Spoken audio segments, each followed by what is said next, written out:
పొగాకు వల్ల మీరు ఒకసారి చూస్తే ఈ పండ్లన్నీ కూడా ఇదైపోయి ఒక్కోసారి దంత వ్యాధులే కాకుండా క్యాన్సర్ కూడా దారితీసే పరిస్థితి వస్తా ఉంది.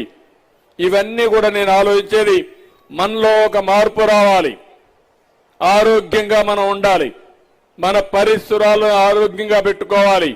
అవసరమైతే డెంటల్ క్లినిక్స్ పెట్టి ఎక్కడికక్కడ డెంటల్ క్లీనింగ్ చేసే పరిస్థితి రావాలి.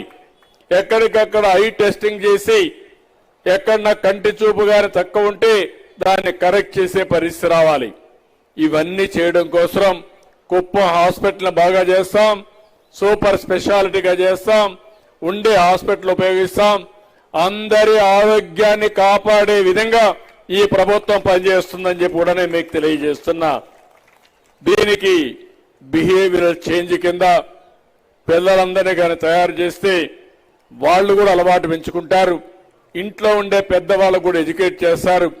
దానివల్ల చాలా వరకు మార్పులు వస్తాయి. ఇంకో పక్కన టెక్నాలజికల్ ఇంటర్వెన్షన్స్ ఏవైతే ఈరోజు ఎనర్జీ ఎఫిషియెంట్ సిస్టమ్స్ కానీ, వేస్ట్ ట్రీట్మెంట్ ప్లాంట్స్ కానీ, ఇంకో పక్క డిజిటల్ పెనిట్రేషన్. ఈరోజు మీ దగ్గర సెల్ ఫోన్ ఉంది, సెల్ ఫోన్ ని ఈరోజు మీరు సెల్ఫీలకే వాడుతున్నారు, లేకుంటే ఫోటోలకు వాడుతున్నారు, లేకుంటే బంధువులతో మాట్లాడడానికి వాడుతున్నారు, బాతా కానీ మాట్లాడుకుంటా కూర్చుంటున్నారు. కానీ సెల్ ఫోన్ వల్ల ఇంకా లాభాలు చాలా ఉన్నాయి. రేపు రాబోయే రోజుల్లో వాట్సాప్ గవర్నెన్స్ తీసుకొస్తున్నాను. మీరు ఏ ఆఫీసుకు పోయే పని లేదు, సెల్ ఫోన్ లో మెసేజ్ పెడితే నేరుగా మీ పని అయిపోయి మళ్ళా మీకు ఇన్ఫార్మ్ చేస్తారు. ఒకవేళ రేపు రాబోయే రోజులు అది కూడా తయారు చేయమన్నాను.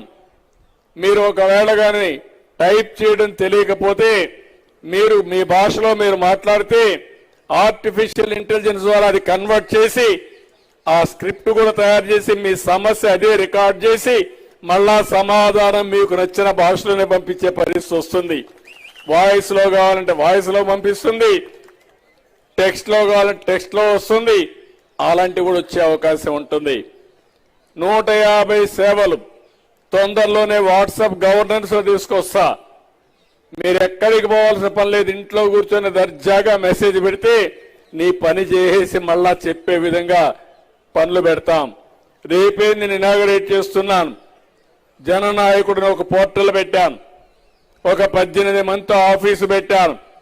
అందులో కూడా మీరు ఫోన్లో చెప్పినా వ్యక్తిగతంగా వచ్చి చెప్పినా అవన్నీ రికార్డ్ చేసి మళ్ళా ఆ సమస్య పరిష్కారం చేసి మీకు సమాచారం ఇచ్చే విధంగా కార్యక్రమాన్ని చేపడుతున్నానని కూడా నేను మీకు తెలియజేస్తున్నా. దీనికి అంతటికి కూడా మళ్ళా ఎక్కడికక్కడ పార్టీ కార్యకర్తలు ఉన్నారు, వాళ్ళకు కూడా సమాచారం ఇస్తాం. వాళ్లే ఈ రోజు పార్టీకి రాత్రింబగుళ్ళలో పనిచేసి ఇన్నిసార్లు తెలుగుదేశం పార్టీ పెట్టినప్పటి నుంచి తెలుగుదేశం పార్టీ జెండా ఎగరతా ఉందంటే, ఎగరేశారంటే దానికి కారణం తెలుగుదేశం పార్టీ కార్యకర్తలు. అలాంటి వారిని ఎట్టి పరిస్థితుల్లో విస్మరించాం, వాళ్ళకు గౌరవిస్తాం, వాళ్ళకు కూడా ప్రాధాన్యత ఇస్తాం, వాళ్ళకు కూడా ఇన్ఫర్మేషన్ ఇచ్చి మిమ్మల్ని ఓట్లు అడిగింది వాళ్ళు కాబట్టి వాళ్ళకు మళ్ళా సమాచారం ఇచ్చి వాళ్ళ నాయకత్వంలో ఇవన్నీ చేస్తామని చెప్పి కూడా నేను మీకు తెలియజేస్తున్నా. ఇవన్నీ చేయడానికి, పాలసీలు క్రియేట్ చేయడానికి మన ఐఐటి కాన్పూర్ పనిచేస్తున్నారు.